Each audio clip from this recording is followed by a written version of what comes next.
Tumour से क्रांतिकारी संत तक का सफर।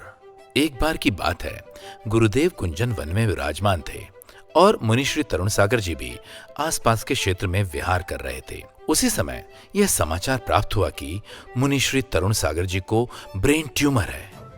यह जानकर उन्होंने तपस्वी सम्राट को समाधि हेतु निवेदन पत्र भिजवाया। एक बार नहीं बल्कि 2 बार। यह वचन सुनते ही गुरुवर का हृदय करुणा से भर उठा। किंतु तपस्वी सम्राट ने अपनी दिव्य दृष्टि से स्थिति को देखकर कहा, अभी इसका समय नहीं आया है। इस आत्मा को अभी बहुत धन प्रभावना करनी है। इसके पश्चात तपस्वी सम्राट ने प्रतिदिन निरंतर 2 महीनों तक एक नारियल पढ़कर मुनिश्री तरुण सागर जी के लिए भिजवाया। जो श्रावक उसे लेके जाता वही विधि पूर्वक उसे आहार में प्रदान करता। गुरुवर की तपस्या, करुणा और संकल्प का ऐसा प्रभाव पड़ा कि ब्रेन ट्यूमर धीरे धीरे सूख गया। समय ने सिद्ध कर दिया कि तपस्वी सम्राट का कथन पूर्णतः सत्य था।